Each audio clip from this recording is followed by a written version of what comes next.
जय माँ गौरी।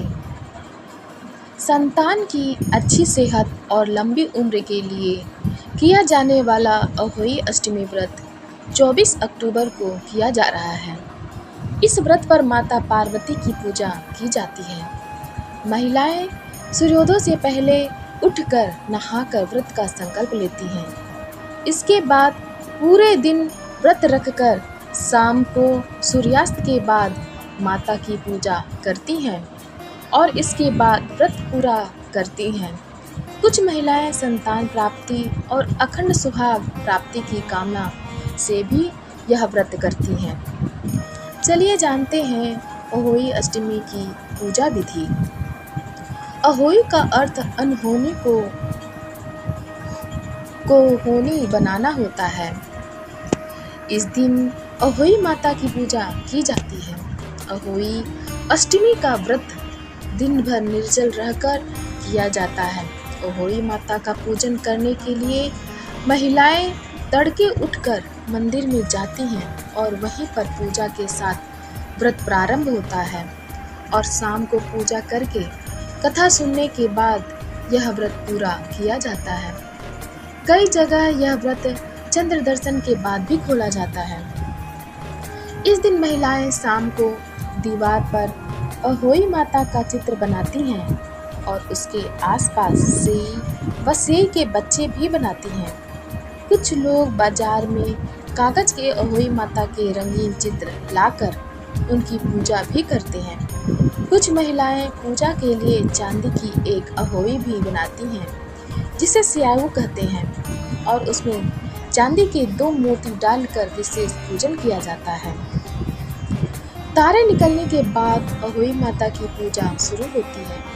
पूजन से पहले जमीन को साफ करके पूजा का चौक पूरकर एक लोटे में जल भरकर उसे कलश की तरह चौकी के एक कोने पर रखते हैं और फिर पूजा करते हैं। इसके बाद अहोई अष्टमी व्रत की कथा सुनी जाती है। चलिए जानते हैं अहोई अष्टमी का महत्व। इस दिन को कृष्णा अष्टमी के नाम से भी जाना जाता है। इस दिन बड़ी संख्या में युगल तथा श्रद्धालु पावन स्नान करने आते हैं। ये व्रत खास तौर से उत्तर भारत में मनाया जाता है। यूपी, दिल्ली, हरियाणा, राजस्थान, मध्य प्रदेश में ये व्रत महत्वपूर्ण माना जाता है। अहोई अष्टमी के पर्व पर माताएं अपने पुत्रों के कल्याण के लिए अहोई माता व्रत रखती हैं। परंपरागत रूप में यह व्रत केवल पुत्रों के लिए रखा जाता था, लेकिन अपनी सभी संतानों के कल्याण के लिए आजकल यह व्रत रखा जाता है। माताएं बहुत उत्साह से अहोई माता की पूजा करती हैं तथा अपनी संतानों की दीर्घ आयु, स्वास्थ्य व मंगलमय जीवन के लिए प्रार्थना करती हैं। तारों अथवा चंद्रमा के दर्शन तथा पूजन करने के बाद ही व्रत पूर्ण किया जाता है। यह व्रत संतानहीन युगल के लिए महत्वपूर्ण माना जाता है। चलिए जानते हैं अहोई अष्टमी व्रत की कथा। पहली कथा। प्राचीन काल में किसी नगर में एक साहूकार रहता था। उसके 7 लड़के थे। दीपावली से पहले साहूकार की स्त्री घर की लीपापोती के लिए मिट्टी लेने को खदान में गई और खदान में कुदाल से जब मिट्टी खोदने लगी तो देवयोग से उस ही जगह एक सेह की माद थी। सहसा उस स्त्री के हाथ से कुदाली सेह के बच्चे को लग गई, जिससे सेह का बच्चा उसी क्षण मर गया। यह हत्या हुई देखकर उस स्त्री को बहुत दुख हुआ, परंतु अब क्या हो सकता है। वह स्त्री पश्चाताप करती हुई अपने घर आ गई। कुछ दिन के बाद उस स्त्री का लड़का मर गया। फिर दूसरा और तीसरा, अर्थात 1 वर्ष में उसके 7 लड़के मर गए। इस पर वह स्त्री रात दिन अत्यंत दुखित रहने लगी। एक दिन उसने अपने पड़ोस की स्त्रियों से रो रो कर कहा कि मैंने जानबूझकर कोई पाप नहीं किया। हाँ, एक बार मैं मिट्टी खोदने को खदान में गई थी। जब मिट्टी खोदने में सहसा मेरी कुदाली से एक सेह का बच्चा मर गया था। तभी से 1 वर्ष के भीतर 7 लड़के मर गए।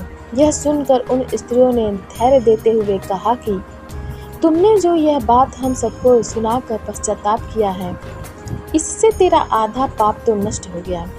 सो अब तुम उसी अष्टमी को भगवती की शरण लेकर सेह और सेह के बच्चों को चित्र बनाकर उनकी पूजा किया करो और क्षमा याचना करो।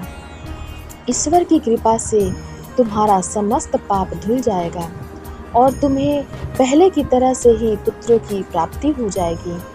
उन सब की बात मानकर उस स्त्री ने कार्तिक मास की कृष्ण पक्ष की अष्टमी को व्रत किया तथा हर साल व्रत व पूजन करती रही। फिर उसे ईश्वर की कृपा से पुत्र प्राप्त हुए। तभी से इस व्रत की परंपरा चली आ रही है। जय माता जी। चलिए सुनते हैं अहोई अष्टमी की दूसरी कथा। प्राचीन काल में झांसी के समीप दतिया नामक नगर में चंद्रभान नामक साहूकार रहता था। उसकी चंद्रिका बहुत सुंदर, सर्वगुण संपन्न, सती साध्वी, शीलवंत, चरित्रवान तथा बुद्धिमान थी। उसके कई पुत्र व पुत्रियां थी, परंतु वे सब बाल अवस्था में ही मृत्यु को प्राप्त हो गए। इस प्रकार संतान के मर जाने का उन्हें बहुत दुख था। वे पति व पत्नी नित्य प्रति मन ही मन में सोचा करती थी कि हमारे मर जाने के बाद इस अपार धन संपत्ति का अधिकारी कौन होगा। एक दिन उन दोनों ने निश्चय कर लिया कि इस समस्त धन संपत्ति को त्याग कर कहीं वन में चलकर भजन करें। ऐसा विचार करके दोनों अपना सब घर द्वार ईश्वर भरोसे छोड़कर जंगल को चल दिए। जब चलते चलते थक जाते तो कुछ ठहर कर विश्राम करते और फिर चल पड़ते। इस प्रकार चलते चलते वे दोनों प्राणी बद्रिका आश्रम के समीप शीतल कुंड पर जा पहुँचे। वहां पहुंचकर उन दोनों ने खान पान आदि सब त्याग दिया और निराहार अपने प्राणों को त्याग देने का निश्चय कर लिया। इसी तरह बिना आहार और जलपान के जब 7 दिन व्यतीत कर दिए, तब 7वें दिन आकाशवाणी हुई कि तुम दोनों प्राणी अपने प्राण मत त्यागो। यह बस दुख तुम्हें तुम्हारे पूर्व पापों से भोगना पड़ा है। सो अब तुम अपनी स्त्री से अहोई आठे को, जो कार्तिक मास के कृष्ण पक्ष में आए, उसी आठे को अहोई माता का व्रत और पूजन कराओ। तब अहोई नामक देवी प्रसन्न होकर तुम्हें साक्षात दर्शन देंगी। तब तुम उससे अपने पुत्रों की दीर्घायु मांग लेना और व्रत के दिन तुम रात्रि को राधा कुंड में स्नान करना। तत्पश्चात इस आकाशवाणी के अनुसार चंद्रभान की स्त्री उस चंद्रिका ने बड़ी श्रद्धा और स्वच्छ भावना से विधि विधान से अहोई आठे का व्रत किया और स्त्री ने राधा कुंड में स्नान किया। जब वे दोनों स्नान करके वापस लौटे तो उन पर प्रसन्न होकर अहोई माता ने प्रत्यक्ष दर्शन देकर वर मांगने को कहा।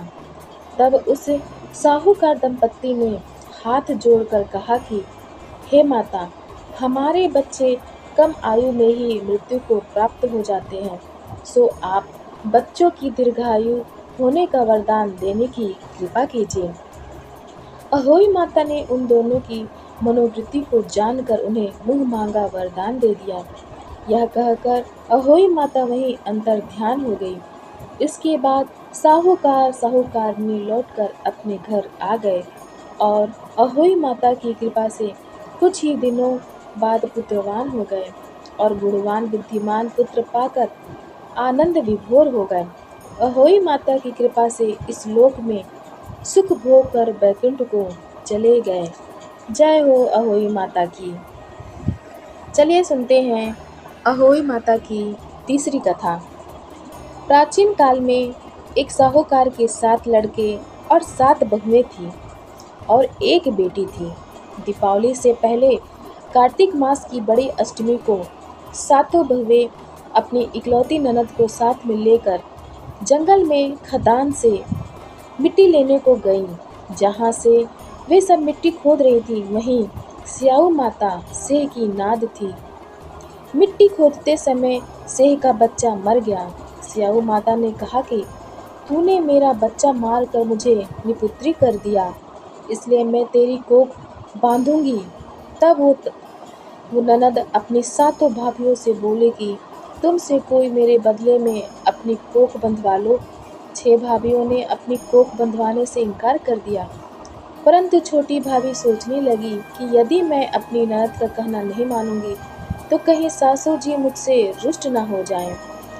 इस विचार से उसने अपनी ननद के बदले में अपनी कोख बंधवा ली। इससे जब उसके लड़का हुआ तो वह 7वें दिन मर गया। इसी प्रकार उसके 7 लड़के हुए और मर गए। तब एक दिन उसने ज्योतिषी को बुलाकर पूछा कि महाराज, ये क्या बात है?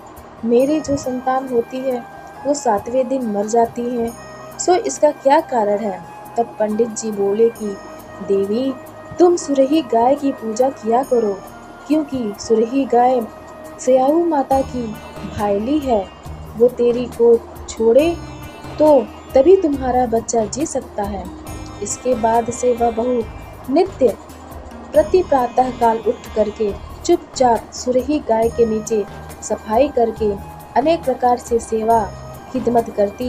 गौ माता यह देख कर कि साहूकार के बेटे की बहू नित्य प्रति मेरी बहुत सेवा करती है, गौ माता उसे बोली कि तू मेरी बहुत सेवा करती है, इसलिए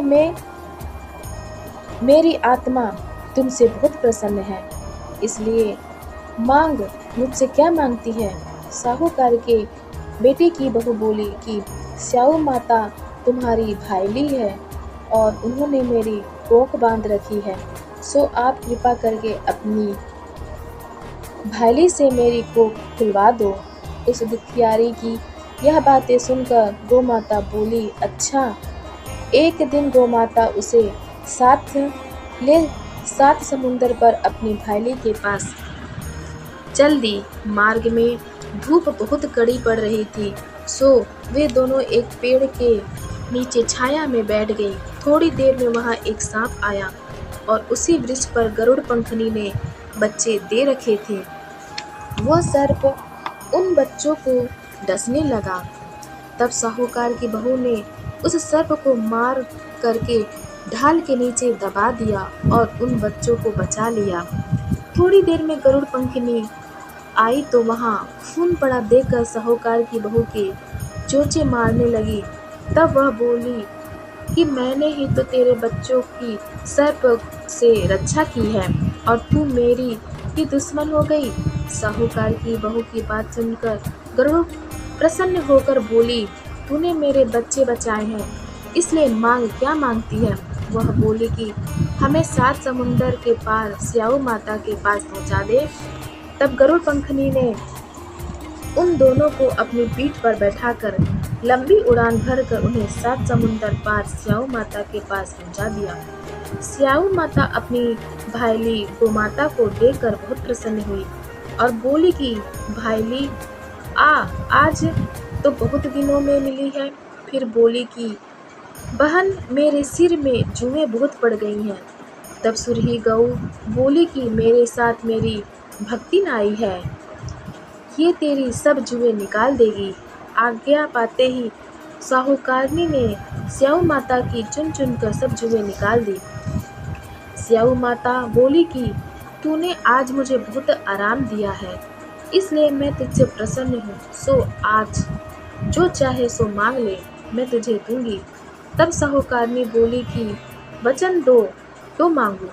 स्याऊ माता बोली, अच्छा वचन दिया और कहा कि यदि मैं अपने वचन से फिरूंगी तो धोबी कुंड में कंकरी हो जाऊं। तब साहूकार की बहू बोली कि मेरी कोख तुम्हारे पास बंधी पड़ी है, सो कृपा करके खोल दो। उसकी यह बात सुनकर स्याऊ माता बोली कि तूने तो मुझे ठग लिया, मैं तेरी कोख कभी नहीं खोलती, परंतु अब तो खोलनी पड़ेगी। जा, तेरे घर तुझे 7 लड़के और उन 7 की 7 बहुएं मिल जाएंगी। तू घर जा करके मेरे 7 उजमन करियो।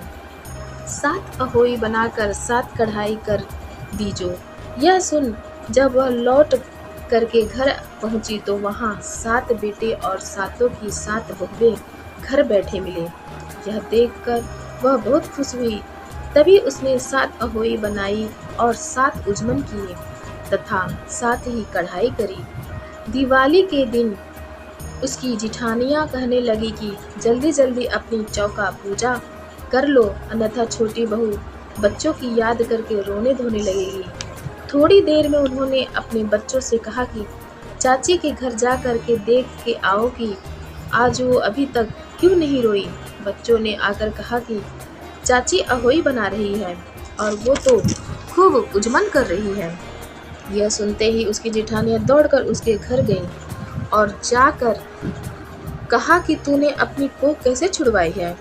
वह बोली कि तुमने तो अपनी बंधुआने से इनकार कर दिया, पर मैंने अपनी छोटी ननद का ख्याल करके अपनी कोख बंधवा ली थी। अब स्याऊ माता ने मुझ पर कृपा करके मेरी कोख खोल दी। जिस प्रकार मेरी कोख खोली है उसी प्रकार संसार की सभी नारियों की कोख खोल देना। यह कहानी है। सो हे स्याऊ माता, इसे सुनने वाली तथा हुंकार भरने वाली सब परिवार की नारियों की कोख खोल देना। यही हम सबकी तुमसे विनती है। जय हो स्याऊ माता की। कथा अच्छी लगी हो तब आप हमारे चैनल सनातन कथा संग्रह को लाइक करें, शेयर करें और सब्सक्राइब करें। धन्यवाद।